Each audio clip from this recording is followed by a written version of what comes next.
And he texted me after the game, and I just want to mind my language, but he was like, I'm paraphrasing, but he's like, hey, if we're going to get screwed again next week, I'll make sure to bring the lube. So that was a Rex So good. text message that I've saved because it was one like, what do you say to that? Like, okay, coach, yeah, bring it.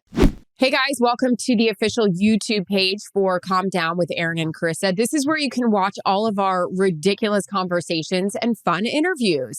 We have full shows, we've got pre-games, anything and everything that you guys could want. But first, you're going to have to subscribe. Just hit subscribe right there and you're good to go. And now you can calm down with us. Yep. Can you tell that we're reading this off a script? We hope so. All right. We need to calm down and wrap this bad boy up. Press subscribe. Thanks for listening.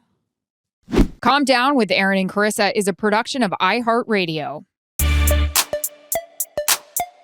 The official title of Dean Blandino. Fox College Football, Fox NFL Sunday rules expert. That's not the, is that close enough? It's close enough. Actually, I'm master of ceremonies on the A crew. Good. I do kind of meetings. We did a whole whiteboard type breaking down all the scenarios, the week 18 scenarios. And I'm happy to say that all of our predictions came true. Oh, yeah. The seating, the matchups, everything except we didn't think we were going to get Green Bay Philly, and we got Green Bay Philly. Yeah. Look at that. It's the gift that keeps on giving, and so is Dean Blandino. And with that, we welcome you to the Calm Down podcast, your inaugural appearance I'm so on excited. The famed Calm Down podcast. I mean, everywhere we go, there's Calm Down podcast fans. Yes. We run into them. Just happened in Tampa. I mean, literally just happened. So tell us the story of, because again, Erin and I would love to break our own arms patting ourselves on the back, but why don't you give us a little perspective of actually being out with, Beatles-like kind of individuals? Like It is Beatles. I mean, I try to think of the most, maybe it's like the boy band craze of the 90s. I mean, it's like Backstreet, NSYNC, 98 Degrees, all together in that, New Kids era. on the Block. I mean, we're sitting at the bar and these... We weren't sitting. We owned this one section of the bar. And Erin was like, it was great. Fire. Erin was in it. When we walked in, because we went to dinner, I got in late, met a group for dinner, and then we met EA at the bar, and she was already like, yes. Tampa fucking brought it, didn't they, Dean? You don't have to ask me twice. So I'm like, let's go. And then it was just people watching. And then we had this group of girls that were big Calm Down fans. That's how it all started. They were taking pictures. Whoa. There was exchanging numbers. There was Pop Collar Guy. We were giving people nicknames. There was Dave Canales lookalike guy. Yes. There was a lot. There was the guy that came up to Erin and he was a listener, but he said, "You're not good at karaoke." Dean, you got aggressive. I immediately got aggressive and I was like, whoa, listen. If you got it, then you're going to have to sing something. And we tried to get Jesse's Girl Played but the DJ wasn't having it. Okay, so I'm going to put a pin in that for 1 second. Sure. For those of you that are new to the Calm Down podcast, first of all, we welcome you. But also, Erin, I'd like you to explain, Dean, as I mentioned, the rules analyst and expert for Fox Sports for all things, but explain what he does when he goes on the road and how that all works with your crew. Because sometimes he's in studio across from the glass little partition that him and I share on Sundays, and then sometimes he's not. So explain for people that don't know why Dean goes on the road, what it's all about. This is your first year with us, right, Dean? First year, yeah. Wow, so memorable. Yeah. And as I was getting ready to come on today, I was already like, Mike's going to be so pissed when he finds out that you... So pissed. So pissed. So pissed. So Mike Pereira... sending it to him immediately, by the way. I cannot wait. We love you, Mike. We love you so much. Mike Pereira normally comes out with our crew, and he is up there in the booth. It used to be with Joe and Troy, and then Greg and Kevin, and now with Tom and Kevin. And basically, Dean, you are there for the exact reason that we saw yesterday during that drive that the Bucs had. There is problems like, if there's a question with the call, if, we want to get your opinion on the call, if you know what really should happen, I'll let you kind of elaborate more. Yeah, it's there. I'm there, and I can talk to our producer, Richie Zions, directly. I can talk to Kevin Burkhardt or Tom Brady directly. And it's just You don't being talk to there. New York, though, right? I do not talk to New Okay. York. Are you No. texting with New York? They can text me. Yeah, they'll Okay. text me different things. So if something comes up, I can get in their ear. I can give them, okay, here's the relevant rule or what my opinion is. And then if it's big enough, we'll go on the air. And like we did, in the game in Tampa where they had a penalty enforcement, it was taking forever. And Tom and Kevin were talking about their holiday plans while the officials were trying to figure it out. And it was legitimately like 4 minutes. Yeah. But it's like that kind of stuff and then when I'm in the studio, like Charissa was saying, we're doing the other games. So you're only doing one game when you're on the road, and then you're doing the others when you're in the studio. And Dean, because I'm not with you in studio, sorry, CT, how do you keep track of everything that's going on? So literally Dean will come on in how many games do we have, Charissa, going on at one time? Depends. Like yesterday, there was 4 early games and 3 late games. So it just depends on the slate. Mm-hmm. Okay. Yeah, exactly. And so, 3 or 4. And we have a big monitor wall, and we're watching all the games. I have access to all the games. I can jump to anyone. I can talk to the producers in the truck. And it's just, and we have a couple of people in there that are monitoring things and pointing things out. And you just kind of bounce around. But I'm used to it. When I was at the league office, I mean, we could have 10 or 11 games going on. So you're used to it. Yeah. And that's what I want to go back, because I would love it's fascinating to me. And this is where Fox is so innovative, because they were the first ever broadcast network to bring an official into the broadcast, because there's so many times that, the play-by-play or analyst, color commentator doesn't want to make assumptions about things. So to bring in an analyst, a rules analyst, was so smart. And now you see every network do it. So Fox being the first to do that. Give us a little background, Dean, and because I don't know all the details either. How did you get into the business? Why did you want to get into the business, and how you are here present day? Yeah, my path was different, unique. I didn't have an officiating background. I didn't do it. I didn't have any interest in it. I just love sports. I played sports my whole life. And I grew up in New York. I went to school in New York. The NFL has their offices in New York. And I just sent my resume to Major League Baseball and NHL and NFL and NBA. And the NFL happened to call, and they had a bunch of internships. And I was lucky enough to go interview in a couple of different departments. And I interviewed in officiating, and they liked me, and they offered me the position. And I just went from there and just learned. And what was that officiating. position? I was an officiating intern. Wow. I was doing everything, anything, stats, video. I was picking up. Mike Pereira who was the head of officiating, not at that time, but his predecessor, Jerry Seaman, I was picking him up at the airport. Just whatever and anything you had to do. You had to do. Yeah. So if you didn't love officiating, but you then became immersed in it with the internship, and you were like, hey, maybe I could make this into a career. Yeah, I just started to really learn about it. And then really the big break for me, and I was so lucky and so blessed to be in the right place at the right time, was when instant replay came back to the NFL in 1999. And I was heavily involved in that process, both on the technical side and the software and hardware and all that, and then on the rules side. Mm-hmm. And that really, it took off from there. So I was really lucky. Cool. So I was telling before you got on, Dean, just Mike Tomlin and how excited he was to see you. Could have cared less about all of us. Just kidding. But I thought it was fascinating. Did you watch the clip I sent you? I did.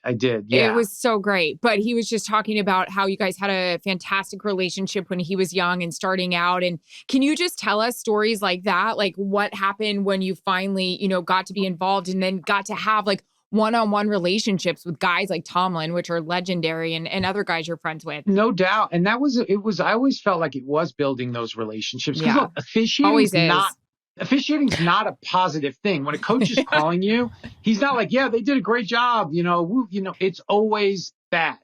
And I always thought I got to have good relationships, because then at least if we have a good relationship, they'll listen, we can get to some common ground. And always built those relationships. Sometimes maybe I went a little too far with some of those relationships and was on a party bus at one point, but we won't get into that. Those are the ones we want to hear about. But I blame Jay Glazer for that one. But when in doubt, guys like Mike Tomlin, who's on the competition committee, I told this story. I don't know who I was telling the other day, but when I was up for the job, the head of officiating, it was always like an unspoken rule that because I never officiated on the field, I couldn't get that job. And I was like, whatever, I'm going to go for it. And I interviewed and I got pretty close to the end and they were going to decide between me and one other person. I remember being in Indianapolis at the combine and everybody's, hanging out. We were at, whatever, Prime, St. Elmo's, the steakhouse, St. Elmo's. And I just staying remember at the Conrad. Exactly. And I remember Mike pulling me aside, Mike Tomlin, and like giving me this pep talk, like, you're the guy, you have the most experience, you have the most. Yeah. And I just was like, I was ready to go run through a wall after that. And eat 40 shrimp at St. Elmo's. Right? Yeah, exactly. I was like, after that, I was like, give me some more of that cocktail sauce. Let's go. Sure.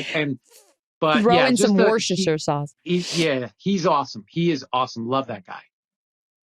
That's great. But go ahead, CT. No, you go. I was just going to say, like, when you think about like your memories of doing it, don't worry, we're going to get into Jarrett's Tinder page and all that crap in a minute. But yeah, we'll get there. But just some of your favorite moments of the job. Oh my God. There's so many coaches that I really, there isn't a coach, and people ask me who was the biggest pain in the ass. And they're head coaches. There's so much on the line for them. It's emotional. So I would always get it. I mean, I remember Tom Coughlin, like, letting me have it. They lost a game to the Patriots. It was a regular season game. There was a big hold that we missed on the field. Wow. And he called me after the game and let me have it for like 20 minutes straight. And while his assistant texted me like, hey, don't take it personally. I get this like 3 times a week. So guys like that. And then you have like Ron Rivera, who's one of my favorites, who I remember meeting his wife for the first time. And she's like, you're higher than me on the favorites list in his phone. Like you dead. So it's like those guys. And I told the story about Rex Ryan to the guys on the crew, because, now he's interviewing for the Jets job. And I said, when the first time he was with the Jets, it was a week 1 game and we had like 20 penalties on the Jets and they lost. And some of them weren't great calls. And he texted me after the game and I just want to mind my language, but he was like, I'm paraphrasing, but he's like, hey, if we're going to get screwed again next week, I'll make sure to bring the lube. So that was a Rex good text message that I've saved, because it was one like, what do you say to that? Like, okay, coach, yeah, bring it. This is where you just wish I had the like button. Thumbs up. No kidding. Exactly. Yeah, fireworks. Thumbs up. Yeah. You have to have such a good personality and sense of humor to take just the berating every single. But that's actually a really good mindset to have. Like, jobs are on the line, lives are on. It's just where you maybe, raise your kids because you could get fired and things like that. Hardest part of the gig that people don't understand. Hardest part, I just think there's such a disconnect. There's a disconnect between how the game's officiated on the field. Like, those officials get one look at it at full speed from their one angle. And then how do we get to judge them? 6 different slow motion replays and so we sit there and we go, how did they miss that? Well, go out and you've done it more than most. You've been on the sideline of NFL games. How fast is it? How much is taking place?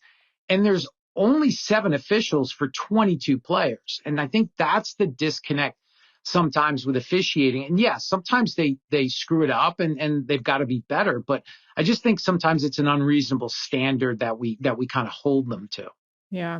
Erin and I always talk about pinch me moments, right? In our career, or things that we've done or people that we've met, or, standing on the sideline of the David Tyree catch on the Hillman. And you're like watching Randy Moss walk off the field before the game's even over because he knows it's done. It's just like these moments where you grow up as sports fans, you obviously yourself and played sports, and having a front row seat to all of these things. You've have a myriad of them, I'm sure. A real pinch me moment where you're like, this is fucking cool. Oh my gosh. I remember Payway in Tampa last night. That too. Oh my God. What a great find. If you're in that terminal, what is that? Terminal A, Tampa International, Payway. That is Payway, not May. Payway. It is a layaway. Hidden gem. Got a bar in the back. Hidden gem. What are you holding the lighter up for over there? We found it. Candle. Oh. But pinch me moment. I mean, I do. Funny story about the David Tyree catch. I was in the replay booth for that. And yeah, you were. You know, you're working, you're in the replay booth. It's Patriots, Giants, Patriots trying to be the greatest team ever. And I know, and my mom, who's the most unintentionally funny person on the planet, like she knows I'm working. Don't call me during the game unless it's an emergency. So that play happens. We're actually reviewing it, and I see my phone. I have it on the counter, and it's my mom. And I'm like, what? And I don't answer it. And then she calls back, and I'm like, oh no, what is going on? So we review the play, and she calls a third time. And I finally pick up. I'm like, Mom, it's the Super Bowl. What's going on? She goes, did you see that catch? I'm like, yeah. All right, Mom, I'll talk to you after the game. Bye. It was amazing. Yeah, unbelievable. That's so good. So many pinch me moments. We're so lucky. We really are. We are lucky, and we are so lucky for the friendships and the families that we create on the road, because as much as we complain, like whatever, we stay in great hotels. Last night we got off a flight, Charissa, you know it, 5.5 hours from Tampa. I mean, we are still carrying the sweat and the crap that we had when we were on the field at 11 a.m. It's a long ass flight. You're on the tarmac. Everyone's coughing, snorting their snot. And we just got off the plane. We're like, fuck, that was long. But we still were laughing because it's Kevin, me, Dean. Because you're together. Love each other so much. And we're texting each other. Yeah, we're like, and we weren't sitting together, but we were texting each other. And then we land. And the pilot, who was the pilot, that guy was, because our flight was delayed, and he's like, I know our flight's delayed, but we got this baby filled up with gas, and I got pedal to the metal. No, and I was like, this guy's definitely not a nibbler. Not a nibbler. Me. He is not. He is not. But yeah, then we're on the tarmac, and there was a delay. We didn't have a gate and all this stuff, and KB was like, get me off this plane. Like, get me off this plane. Oh my God. Yeah.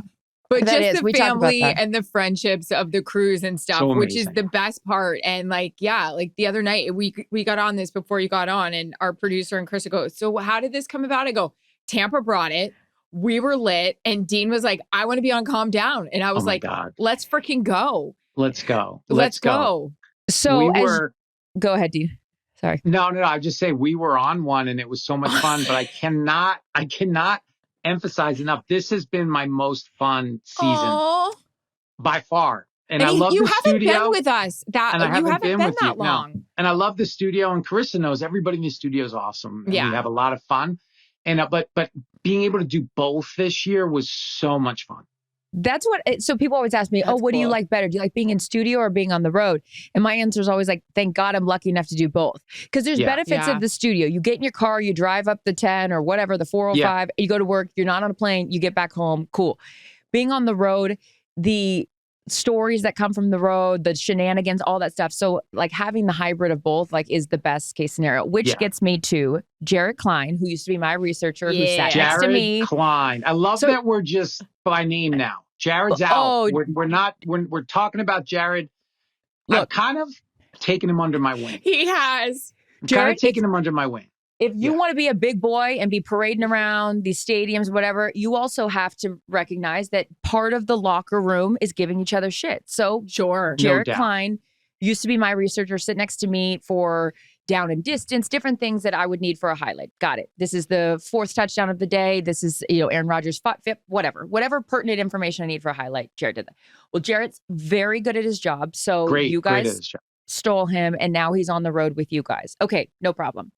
But Jarrett, my long history with Jarrett is he's been looking for a lady for a while. Okay. He's always talking about how he can't find the right one. Yep. So unbeknownst to me, Erin is choosing to keep him anonymous. And again, I don't know that she's talking about Jarrett last week when whatever Hinge profiles brought up. And she's like, there's this guy. I'm unhinged. And as she's talking, I'm like, oh, I fucking know who this guy is. I was like, it's Jarrett Klein. I was like, let's just call. Okay. The dog picture, the shirtless one. For those of you that didn't listen to last week's episode, again, we'll fill you in. We have a thing about Hinge profiles or any profile when dating.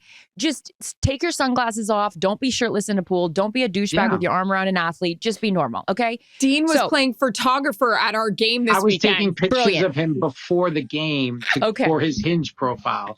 Perfect. Because we're doing a total overhaul. Like, I don't need stop with because again, these are these are not organic shots. Yes, exactly. So I'm just filling in the blanks for anyone that's not familiar with what happened. So that's Jarrett Klein. We all love him. We want to see him with a woman. He's actually gotten some inquiries. Yeah, but now, Dean, take us, where are we at currently with Jarrett Klein and the profile and the update? Yeah, this was, I mean, it came out of the blue. We were at dinner, I think in Green Bay, and he just, talk about TMI, he just went all in on his dating life and this one young lady that he was dating.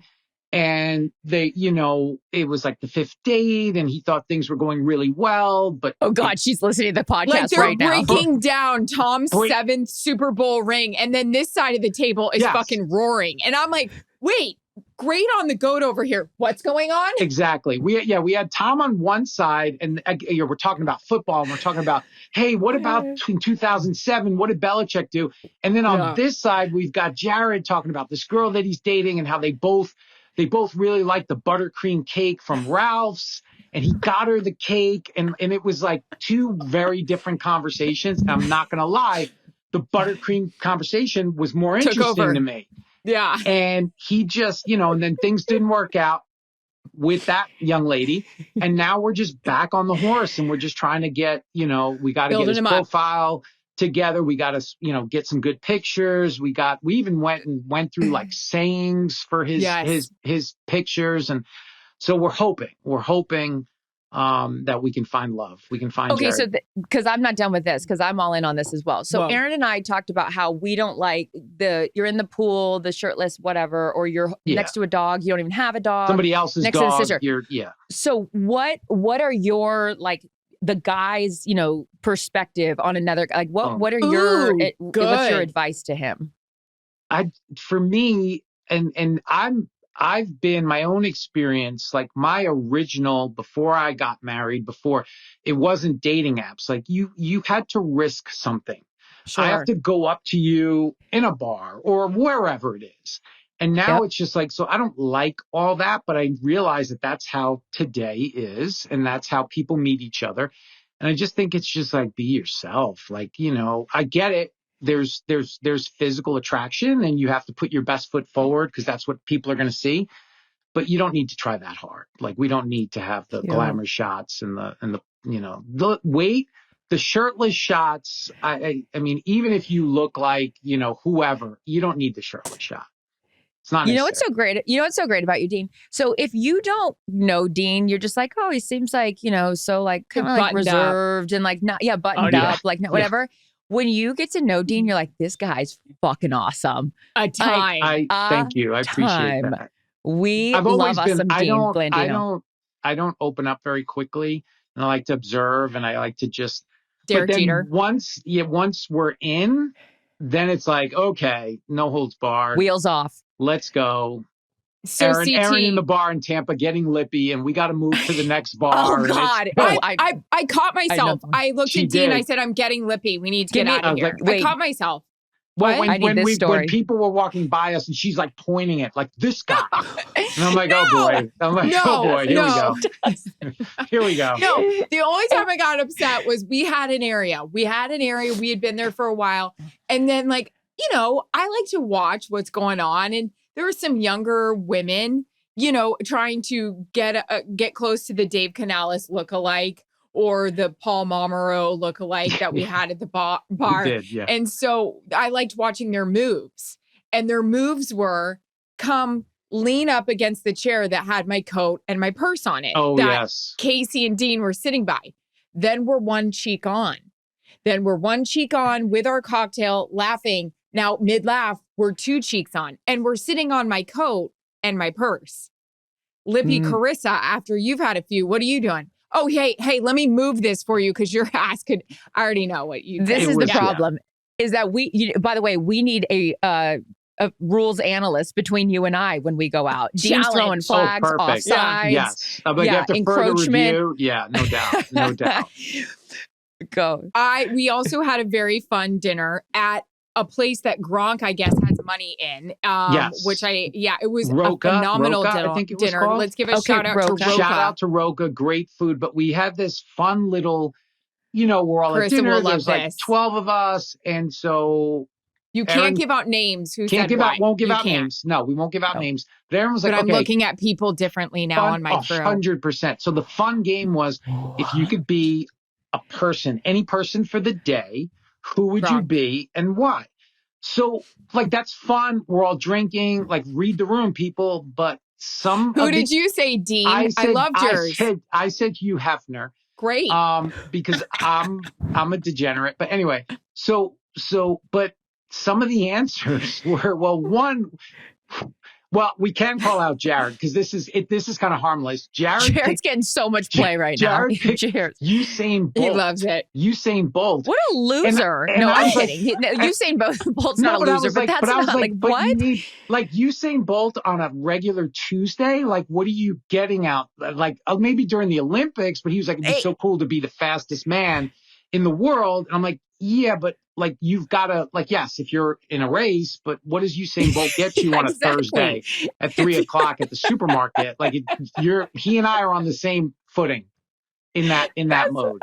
But there were some very disturbing answers. Like, I cannot look at some people the same way. There was one that said that I would be a young child because I could see the world, the wonder of the world again. Okay. And my response really can't be repeated, but I yelled, and it was not complimentary of what that was. And then another a guy on our crew said his wife, and I thought, and I immediately looked at Kevin at KB. I was like, oh, that's a badass answer, because his wife is so lucky to be married to him. Oh, yeah, that's what you're thinking. That's what I'm thinking. That's what we all thought. That's what we all thought. But then he explained that no, so then I could understand her feelings and where she's coming from, and I could understand her better. Which if it was just he and I, if it was me and him at the bar, like, talking about life and feelings, great answer. This was not the room. I berated him. Oh my God. I also showed up at the stadium, and I love this guy, but I'm judging him now. Love him. But I'm judging him now. And when I got to the stadium, he goes, EA, I'm doubling down on what I said. I was like, you can't. Yeah. You cannot. There was some answers. Another guy on our crew, and this one's harmless, Nelly, he wanted to be president of the United States, but he had given this some thought, because he went through some of his policies, and some thoughtful went into it, like with tax reform and all these things. It was impressive. Tax reform. It was really impressive. And my stupid ass is like, you Hefner. And it was just. And Jillian goes, Dolly Parton. Jillian said Dolly Parton. I said Gronk. It's fine. Yeah. It was That is a game. very fun game. Another one that I've done before was like, what animal would you be? And you really discover, like, people are like, I want to be a Labrador. You're like, okay, relax. Exactly. You know, like, I want to be the lion of the jungle. Okay. So turning it back real quickly to the NFL for a second, because we'd be remiss, since we have you on. It is week 18's over. Do a whiteboard. The playoff schedule is set. You alluded to at the beginning of this. You had all the scenarios. So you had the whole bracket, right? I mean, walk me through this. We had the NFC because we knew that we'd have an NFC game. So we did the NFC. Okay, you did the NFC. So then we'll go over to the AFC for a second. Can you have an opinion on who you think's going to win? Probably not. Yeah. Oh, you can? Okay, great. I love this. Okay, great. Who do you like in the AFC? Well, it's really hard to go against the Chiefs. It's really hard to go against Mahomes. They're just, it's just they find a way. And you look at last year, and they weren't playing very well in the middle of the way, and then they just turned it on, and they go and win another Super Bowl. Now they're 15-1. They've got the bye. It's really hard to bet against them. In my heart, I know the matchup I want to see as a football fan, and that's Bills-Lions. I just think that two fan bases that have never won a Super Bowl, that are two of probably the greatest fan bases. I would love to see that. I don't know. It's just tough to bet against the Chiefs in the AFC. I think it's crazy. It's just really, I think the Bills and maybe the Ravens could give them a run for their money. I'm just not sure. I just hate to go against Mahomes and Andy. It's just tough. Is there a thought process out there, you guys, that if a team in the AFC were to beat the Chiefs and go on to the Super Bowl, they would be the ones to win the Super Bowl because you already just beat the hardest, out there. You know what I'm saying? Like, sure. That's the Super Bowl, the AFC Championship against the Chiefs. But if they win it, it's like, how could you stop that momentum? Of course you could, but I would say too, I love of course, we all love Josh Allen. We love the Bills Mafia. Yeah. Like, it's so easy to root for them. Like you mentioned, their fan base. Oh yeah. I'm going to say this right now though. Again, we know him because, I had the pleasure. We worked with him at Fox. Sean Payton, watch out though. I just, that defense, and you've got a guy like Bo Nix who doesn't know. I mean, he just has this unbridled confidence where it's like, I don't know. I just think that could be a potential upset, even going into Buffalo. And, sure, the Bills are supposed to win. And, the Broncos just got in. I'm really curious to see how that one plays out. It's what we saw last year, the wild card, Dallas, Green Bay, Jordan Love. Like, you could just feel how tight Dallas was. You could sense it. Because they're supposed Jordan to win. Love was like the guy that was just like, I'm going to sling it. Yeah. That's what the NFL, it's like any given Sunday. And it, we could sit here and predict, but who knows? But yeah, Denver, there were all, somebody has a bad day, injuries, it can happen. Even what we saw last night with the Lions, everyone's like, oh, you got 14 guys on the defensive side of the ball that are on IR, like whatever. And they showed up last night against the Vikings. So, this is why we love the NFL. What's your favorite thing about the league? I love that. Favorite thing about the league? I just think because I think it brings people together. It really does. Like, I think because it's unlike any other sport. And I love, I grew up playing, like, baseball and hockey were my two sports. Like I always loved football too, but that's like, there's more games. There's 3 or 4 games a week. Baseball, it's like 5 or 6 games a week, where football is like, it's appointments viewing. It's Sunday. We're all going to get together. I know now we do Thursday and Monday and Saturday, but it's really still like, I just think it brings people together. Because if we were on the road doing 4 or 5 games a week, like, there's some people on the crew I might not like as much. It's just it's me. Hi, I'm the problem. I just love that. I love that, and I know it sounds corny, but it really does bring people together, and that's why it's the most popular sport by a long shot in this country. How freaking fun is it still, Dean, even though you and Kevin and I are so awkward because everybody just wants to talk to Brady and see Brady. So the three of us go off on our own and do our own thing. But how fun is that still to be on a field? Like, we're on a freaking football field for pregame. Like, this is insane. It's wild. And that people, and that's like you talk about pinch me or just never forgetting that you don't take it for granted, because how many millions and millions of people would give anything just to be on a field pregame, right? And we get to do it all the time. And that's why, for me, it's like, don't ever take that for granted. You never know when it can be taken away. And it's just so cool. And this year with Tom has been great, because you really see, he is a rock star, right? And you see the passion, and it's been a lot of fun. And we kind of stand back. I like joke I'm an extra security guy. I just kind of stand back and make sure we monitor who's talking to Tom. Yeah, you gave us He's some of the coaches. Star. Oh, what's that? I said Dean gave us some of the coaches' stories about, like, the voicemails, the Rex Ryan, but I need a Tom Brady story that now is funny because you work with him. Ooh, good. Oh, okay. I'll give you the Tom Brady story. So Tom is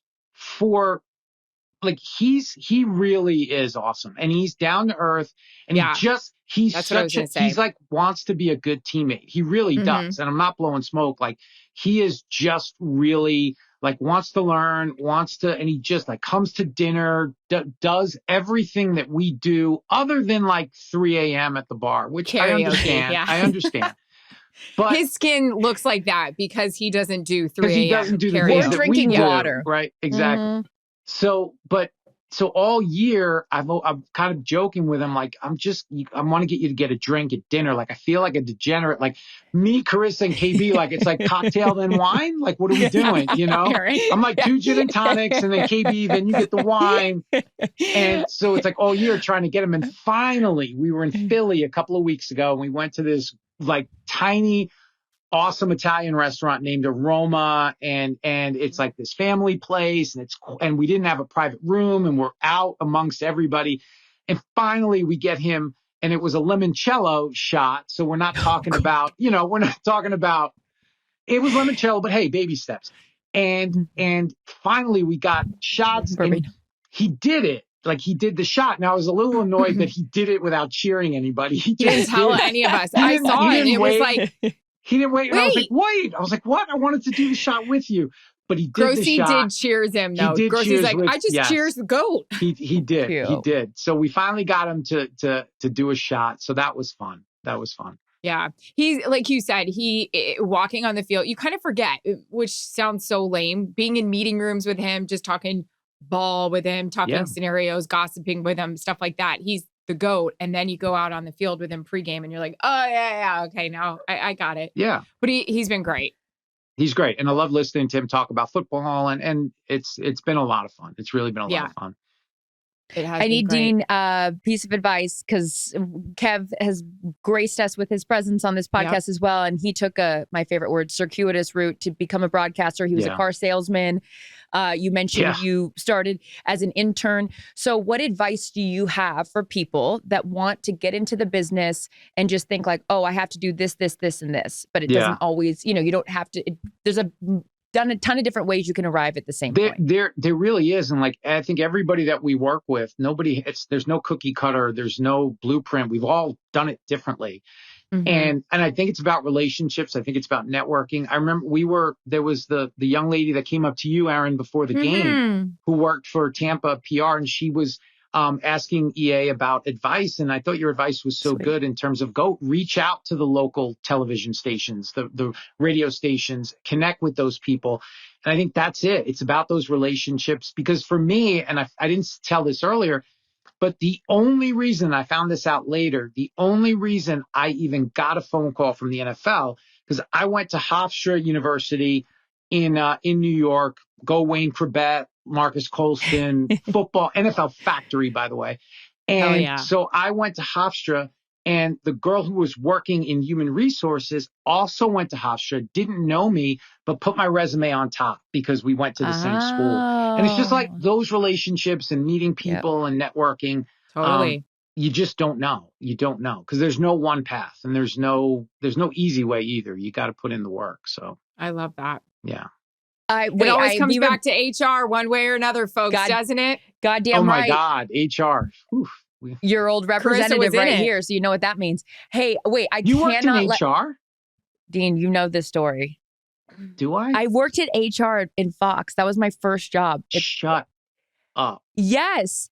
Oh, because I wanted to become a sports broadcaster, and the only job they had available was the assistant. And so then, and I went through everyone's files. You are so cut out for HR, let me tell you. It's amazing. So, especially when you're about now, I'm so comfortable coming to you with my issues, and it's great.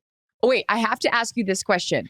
If you could change one rule, what would it be? Ooh, yeah. One. Or get rid of one rule. Get one.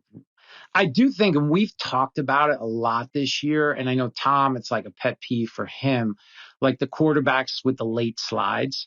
And we had a play yesterday with Baker, and he slid late and he got hit, and everybody jumps up, and it's like, oh my God, you hit the quarterback. And so I do think that late slide, there has to be something and I'm not sure what the answer is, because the defenders are in such a tough spot. Like imagine trying to tackle Josh Allen. And you're getting ready to hit him, and all of a sudden he slides at the last second, and it's right at the line to gain. God. So I think that's something to look at, because I do think the onus has to be on the player, the quarterback, to slide early, and sometimes they don't, and it does put the defense in a tough spot. Can I add this? What would you like to see? Would there be a rule you would add? I do think we're gonna. I do think we're going to expand instant replay. And I think ultimately that's a good thing when we do have the video, because like we talked about earlier, officials get one look at it full speed and they may miss it. And so if we can have an opportunity to correct some, it's got to be game changing. You don't want to re-officiate the game through replay. It would, think about 4.5 minutes yesterday, and we're all sitting there waiting. So I think there is an opportunity to use technology to help get the plays right, because there is so much riding on these games. Yeah. So Hey, much. Dean, I was wondering if you could explain to everybody what the hell you're doing on camera behind Kevin and Tom. There was a little meme about that earlier. It did go viral. Well, I feel like you should tell everyone the game we've created of the different poses Dean will do. It is. Yeah. So it's a weird, like some of the booths, they've got this, I don't know what they call the camera, but it kind of shoots. It's not the head on shot that when KB and Tom will be on camera talking to the audience, but it's kind of like an angle. And so when they shoot that shot, I'm in the corner and it just kind of looks weird. Like I'm just like standing there. It looks insane. And so Rich Russo, who he'll be like, okay, Dean, you're in the shot. And I'm like, I don't want to just stand there. It looks weird. It looks like I'm just like, hey, who's that like weird guy in the corner? And so I just started doing like different hand gestures. And I told him, I'm like, KB, I'm going to do like the double point. And he's like, please don't do it. I'm like, I'm doing it. And then they came on and I did the double point and he couldn't get through his next couple of comments. So yeah, so we're kind of like, and I've got pretty much like a bunch more that we can do. So maybe we'll just, do that every week. Although I'm not going to be with you guys in the playoffs. I don't love this. No offense to Mike Pereira. I think we have dual sideline. We should have dual rules analysts. There you go. Double up. Double up your pleasure. Double up the fun. Double your pleasure, double your fun. I'm gonna give a shout out to this, and we talked a lot about this at Payway. And when you called me, Charissa,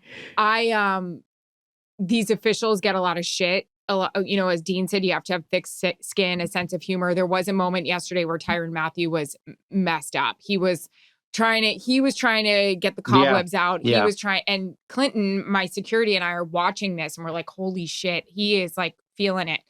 They did another play. He's still trying to shake his head. Thank God. And I almost turned into a mom. Actually, Dean, that's a question. Could I have told the official, hey, check on him? I probably would have gotten in trouble, right? No, I think you could have. There's nothing. We have said that. This goes back when I was still at the league office, and we wanted the officials, if you recognize a guy who's struggling, who gets up and loses their balance, they've got something's going on, potential head neck injury. You get them out. Don't just get them out of the game. And we also have the spotter upstairs that can do that. I remember you saying that, which was awesome, because you want that player to, because these guys are such competitors. Oh my God. They don't want to come out of the game. Yeah. And sometimes official took the guy and led him over to the sideline to the Saints. It's not a guy. It's Tyrann Mathieu. Led him over there. Like, go get help. Yeah. And I was telling Dean, I was like, all game, I wanted to get his attention and be like, thank you for doing that, because we know Tyrann Mathieu, like, he's not going to come out. And it was kind of a scary moment. But I had actually thought of asking you that, Dean. Like, I wonder if I could have said in a timeout, go check on him. Now, that probably would have pissed off the team if they wanted him out there, but he needed some assistance. Sure. No, there's no doubt he did. And I think that's the official's job in that moment, to get that player. It doesn't matter who it is. Get that player out of the game to get checked, because that's the player safety. That's so important. Yeah. There's so many fascinating. I know it is. It's been so interesting. Well, because we're lucky enough with our jobs to have the curtain pulled back, and you get to see all of these different facets. Like, people didn't know what Steve didn't know what a spotter was. He's like, wait, who's the guy in the booth with Al? What's a spotter? Like, so it's really cool. So, Dean, thank you for shedding some light on an incredible part of the game. And by the way, an unenviable part of the game, because you're like the manager of the restaurant, that everyone's going to bitch to you that their table, they didn't get their food, 100%. They didn't get this. So you have to have a temperament like you have to be in that service. Position. You're the gate agent. Yeah. No doubt. How do they get your phone number, all the coaches? It's just available? Yeah. I'd give them my phone number, and they text and call. And Sean Payton, we mentioned Sean earlier. Oh boy. Sean, he would call. And Sean was the one guy, and I love him to death. Most coaches, I could get to some common ground. If Sean is like, the sky is green right now, and I'm like, Coach, no, it's blue. And he's like, no, it's green. And you're not going to convince me otherwise. And I'm like, all right, Coach, I'll talk to you tomorrow. See ya. And he can keep you on for a while. Oh, yeah. He's the best. They're all, and like we said, they're under so much pressure. All right. And today, like, you see the coaches getting fired. It sucks. Any idea who will get some of these jobs? I know you're friends with a lot of guys. You want to break some news here, Jay Glazer? No, I'll leave that up to Jay. Jay, he's the guy. He is the guy that that does those scoops. And but there's a lot of, you look at all the candidates, and we were talking about it. You have a guy like Ben Johnson, who is an incredible play caller, who's been incredible for the Lions. Can he be a head coach, right? Because it's a different skill set.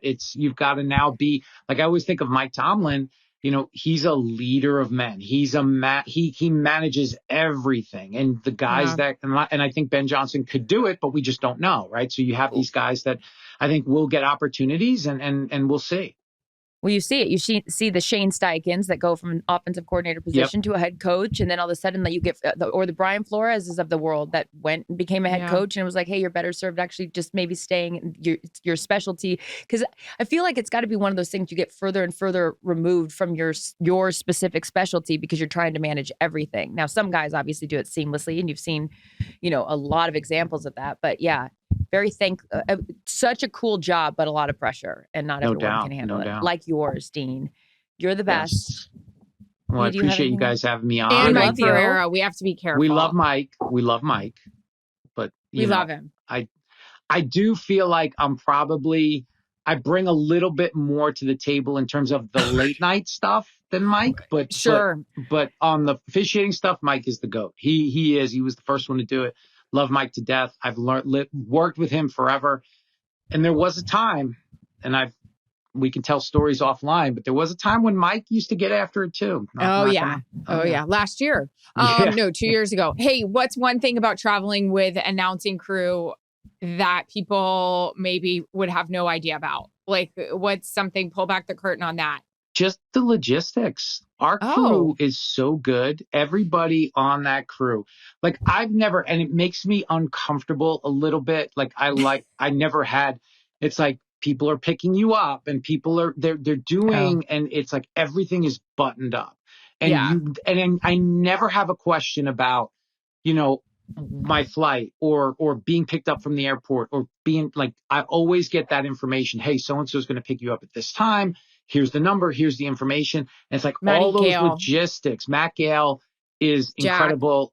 Jack, all those guys. Shout out to all those guys, because there is so much that goes into it, and just getting into the stadium, right? When are we going to leave? How are we getting out of the stadium? All those logistics. And that's just a little part of what goes into putting on a football game. And there's so many other moving parts. Dean, you're a goddamn national you're a real treasure. Treat. Those 5.5 hour flight back. I'm dead today. Yep. 5.5 hour. So yeah, little jet lag, but we'll get through it. We'll power through. But we all have incredible jobs. Yes, there's some, things travel here and there, but we all won the lottery when it comes to this gig. And most importantly, to be able to have the relationships that we have with one another. Anybody out there, any single young ladies that want to slide into Jared Klein's DMs, go for it. So why don't you slide? Go for it. Slide Goo Goo Dolls. That's our song, by the way. It is. It got in yesterday when Bucky Irvin scored. What a good song. That should be your karaoke song. We played it in Philly a couple weeks ago. Yeah.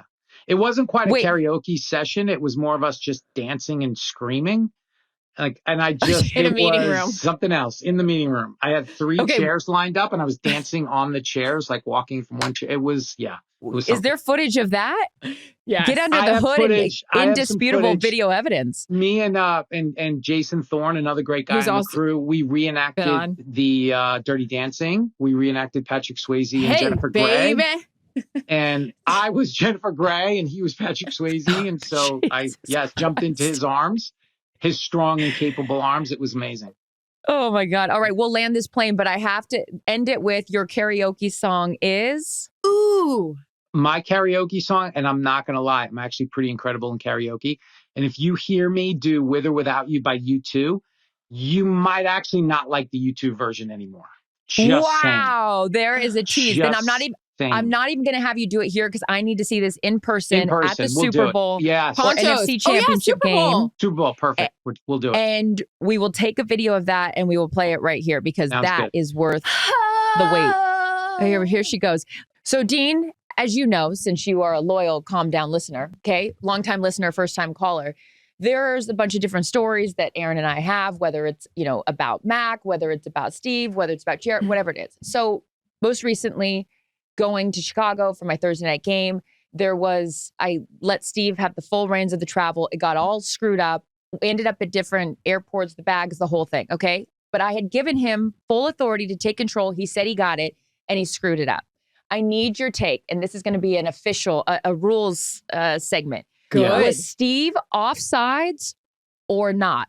Or holding. For the mess up with the travel? He definitely offsides. Definitely offside. It was, but I feel for him because I had a similar experience when we were talking about U2 earlier. I went to see U2 at the Sphere with this girl I was dating, and we're all excited. We're in Vegas. It's great. We're going to go. We show up at the Sphere, and the girl looks at my phone and she goes, "These tickets are for tomorrow night."